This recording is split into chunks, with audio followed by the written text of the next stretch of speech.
અમદાવાદના ત્રાગડ અંડરબ્રિજમાં ભરાતા પાણીની સમસ્યા છે. પાણીના નિકાલ માટે 2 તળાવને ઊંડા કરવામાં આવશે. આ સમસ્યાના નિરાકરણ માટે થઈને કામગીરી કરવામાં આવશે. ચલવાણિયા દેડક તળાવ ઊંડું કરવામાં આવશે. તળાવ ઊંડું કરી અંડરબ્રિજના પાણીનો નિકાલ કરવામાં આવશે. 2 કરોડના ખર્ચે તળાવને ઊંડું કરવાની કામગીરી કરવામાં આવશે. વોટર સપ્લાય કમિટી સમક્ષ રૂપિયા 2 કરોડની દરખાસ્ત કરવામાં આવી છે.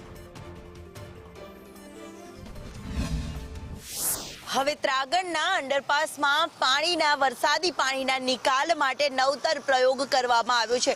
અમદાવાદ મ્યુનિસિપલ કોર્પોરેશનમાં ત્રાગડમાં જે પાણી ભરાતા હતા તેની સમસ્યાથી લોકોને નિરાકરણ આવે તેવા ઉદ્દેશ્ય સાથે શહેરના ગોતા વિસ્તારમાં આવેલા વિવિધ તળાવ છે તેની ફરતે વોકવે તો બનાવવામાં આવશે.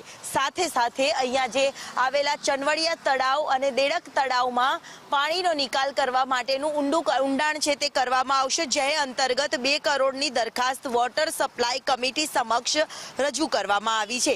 આ ઉપરાંત ત્રાગડમાં હવે આ પાણીનો નિકાલ થશે અને વરસાદી પાણીનો ભરાવો નહીં થાય તેવા ઉદ્દેશ્ય સાથે કામગીરી આગામી દિવસમાં હાથ ધરવામાં આવશે. એટલે કે ત્રાગડના રહીશો અહીંયાથી પસાર આસાનીથી જઈ શકશે.